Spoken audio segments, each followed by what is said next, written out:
All right, Shalom. First and foremost, I want to give all praises, glory, and honor unto Yahweh Bahashem, Yahweh Shai, Bahashem Harakakwadash.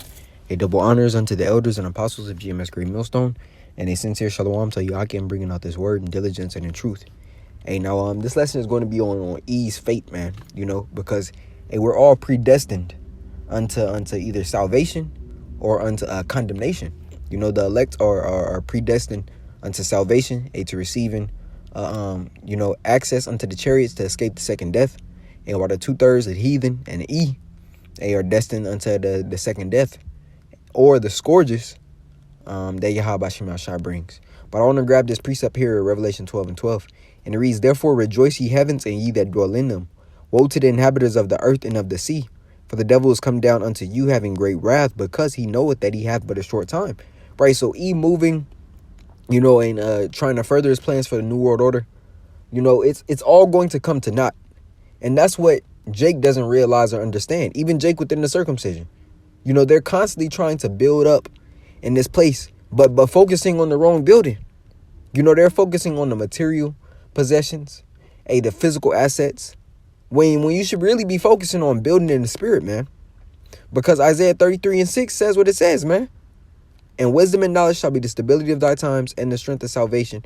The fear of the Lord is his treasure," man. But Jake focuses on the wrong stuff. E is trying to, further his empire. But we understand that Yahweh Shem Shai already told us that he's not going to allow that to fully come into fruition, man. And this is where that God complex of E comes in, believing that he is a power. When we go into the book of 2 Thessalonians, and it tells us, matter of fact, I'm gonna just grab it. I'm not gonna paraphrase it. Just grab it. 2 Thessalonians 2, and I'll start at 3. "Let no man deceive you by any means, for that day shall not come, except there come a falling away first. And that man of sin be revealed, the son of perdition, who opposeth and exalteth himself above all that is called the Most High, or that is worshipped. So that he as a God sitteth in the temple of the Most High, showing himself that he is a power." And that's what E is wrong. That's where he's wrong, man.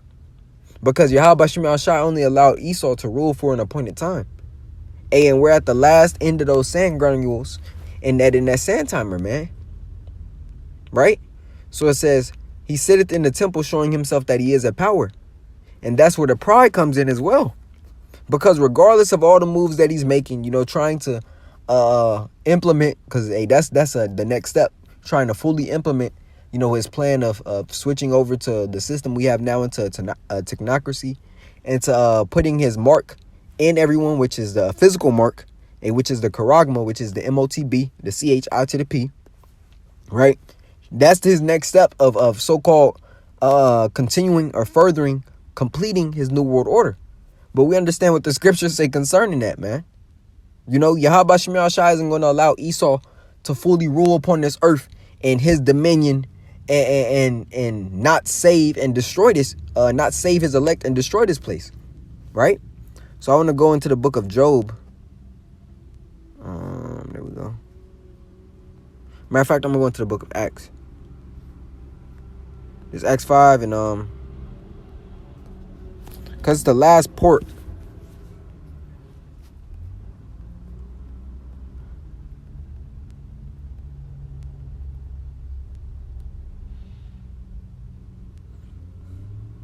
This Acts 5:38. It says, "And now I say unto you, refrain from these men and let them alone. For if this counsel or work be of men, it will come to naught." Right? And what does that mean? Esau is just a mere mortal. He's a man. Right? He's a man. So the counsel, as we understand when we go into the book of Psalm 64, when we go into Psalms 83, Psalm 64 speaks about the wicked counsel, the counsel of the wicked. Psalms 83 goes into the nations that are confederate with E, basically in doing business in order to oppress Jake. But it tells us, for if this counsel or this work be of men, it will come to naught. When we read in the NLT, it tells us, "So my advice is leave these men alone. Let them go. If they're planning and doing these things merely on their own, it will soon be overthrown." Now we understand Yahweh Shem Shai gave E this appointed time, to rule, and ultimately to put hell on us. That's why the scripture tells us in the book of Isaiah O Assyrian rod of my anger, and the staff in their hand is my indignation, right? Meaning what? He oppressed us with E. He's the Most High's whipping stick, but nevertheless, E believes that he's over Yahweh.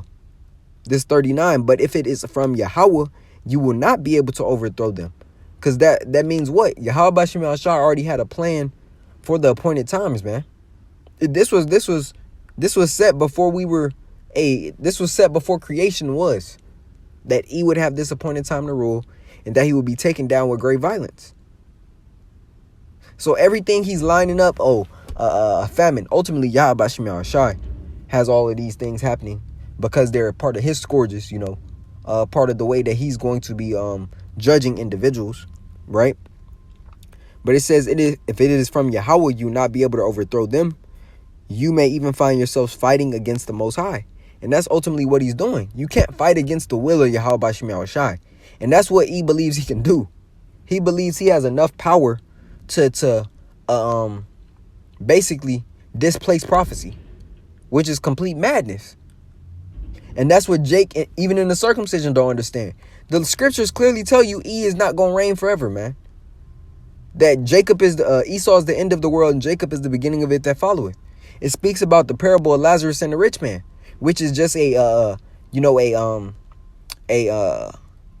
account or a similitude of the nation of Israel's position in the earth versus Esau's. Because right now Esau is the rich man. He's the one that as the scriptures say, the borrower is servant or subject unto the lender. He's the head, we're the tail. These are all scriptures that are lined up to break down that parable, man. And that's the word I was looking for. Called love, Yahweh Bashim al-Shah, the parable, man. But that constitutes or goes into the state that the nation of Israel is in, being the beggar, versus Esau's in being the rich man, right? But those are going to flip. That's why the scripture says in the book of Ecclesiastes, I've seen servants upon horses and princes walking as servants upon the earth, right? So E has to go down. Regardless of whether he believes it or not, the scriptures clearly tell you that this kingdom ain't going to last forever. When we go into Revelation, the 18th chapter, it speaks about, in 1 hour, all these great riches shall come to naught. Meaning what? They shall come to of no plan, man. They shall be destroyed, disannulled. Everything that he has set up is going to be eradicated. All the image of the beast, all his philosophies and believing that he's superior, and his wicked media, and his wicked food and drug administration, in his educational system, so forth and so on. All of this has to go, man. And it was set from the beginning that it would be so. This is Job 5, and I'm going to close out with this. This is Job 5. And,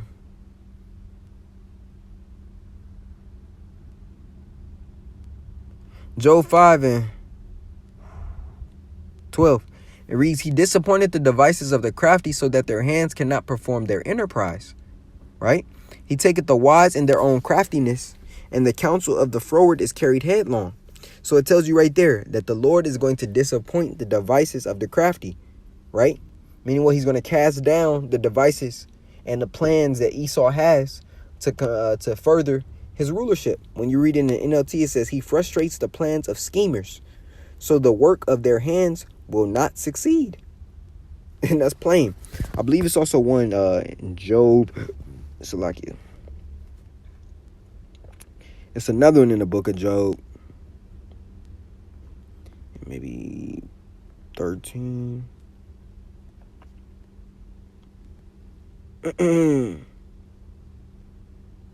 Salakia, I want to see if it's here.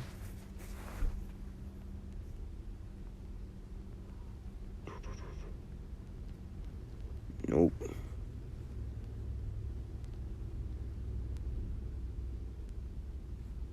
Right here. This is Job 14 and 5. It says, seeing his days are determined, right? The Lord already prescribed a certain amount of time or a length of time in which Esau is able to rule. says, seeing his days are determined, the number of his months are with thee. Thou hast appointed bounds that he cannot pass. Meaning what? It's only so far that the Lord is going to allow Esau to reach. Because what? He has to go down. The Lord is going to put a new king upon the rulership of the earth. That's what the scriptures speak about in Sirach 10. And it's going to be a kingdom under Yahushua and King David, man. You know? So I just want to bring this quick lesson to the body. Lord willing, it was edifying. I want to give all praises, glory, and honor unto Yahweh, Bahashem, Yahushai, Bahashem, Harakakwadash. A double honors unto the elders and apostles of GMS Great Millstone. And a sincere shalom to Yakim, bringing out this word in diligence and in truth. Shalom.